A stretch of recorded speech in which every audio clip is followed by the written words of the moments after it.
საქართველოში ერთ-ერთ ყველაზე აქტუალურ პრობლემად კვლავ მიუსაფარი შინაური ცხოველების საკითხი რჩება. კახეთის რეგიონული სააგენტოს ხელმძღვანელის თეიმურაზ ზავრაშვილის განმარტებით, ამ მიმართულებით უმნიშვნელოვანესია საქართველოს პრემიერ-მინისტრ ირაკლი კობახიძის მიერ უპატრონო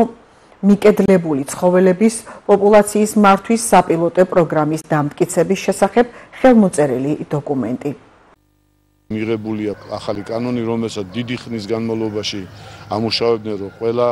სფეროსთვის და ყველა ადამიანისთვის იყოს მისაღები, ეს გულისხმობ იმათ, ვისაც აწუხებს ძაღლი და ის, ვისაც ძაღლი ძალიან უყვარს ეს და აქედან გამოვიდა ძალიან ალბათ მე ესე ვფიქრობ,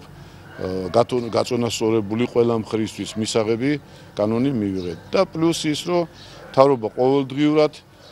ცდილობს იმას, რომ გაგვაძლიეროს ჩვენ ახალი ინფრასტრუქტურული სივრცეების შექმნით, რომ რაც შეიძლება მეტი ოპერაცია გაკეთდეს, ვინაიდანაც ჩვენ სახელმწიფოში მხოლოდ ჰუმანური წესით შეიძლება პოპულაციის მართვა, დანარჩენი დაცული არის ცხოველი, არის სისხლის სამართლის საქმე, სიკვდილზე და კვლელობაზე არ გეუბნებით, არის უდიერად მოპყრობაზეც კი. აქედან გამომდინარე, ერთადერთი რაც შეგვიძლია ჩვენ რომ ვიმუშაოთ ძალიან ბევრი იმისთვის, რომ შევქმნათ სიტუაცია, რომ პოპულაცია რო შემცირდეს მინიმუმ 80% მაინც უნდა იყოს მიუსაფარი ძაღლის გასტერილებული და ამას ცდილობს ჩემი სამსახური, ფაქტურად ყველა აქ მომუშავე ცხოველზე შეყვარებულია, ძალიანაც რო არ უყვარდა ზოგი ისეთი იმათ მოვიდა ხელფასის გულის, მაგრამ 4 წლის განმავლობაში გინდა არ გინდა ცხოველი შეგაყვარებს თავს და ესე ევლებიან ძაღლებს და ყველანაირად ცდილობთ რომ განკურნოთ და განკურნებული გაუშვათ ჩვენ ორგანიზაციიდან. ყველას მივმართავთ მიმართეთ სუსათის ეროვნულ სააგენტოს, ჩვენ მოგმართეთ, რომ აუცილებლად ვაქცინაცია ჩავატაროთ, რომ ნაკლები ხიფათის ქვეშ და დარტყმის ქვეშ იყოს ჩვენი მოსახლეები, ჩვენი შვილები, ჩვენი მეზობლები, პირადად ჩვენს,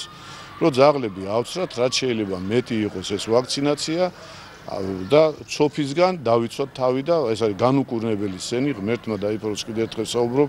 არ არსებობს ადამიანი თუ თავის დროზე არ მიმართა ანტირაბიულ განყოფილებას, ჯეოჰოსპიტალი იქნება თუ სხვა განყოფილება, აუცილებლად არის ლეტალურად თავდება ცოფის შემთხვევები.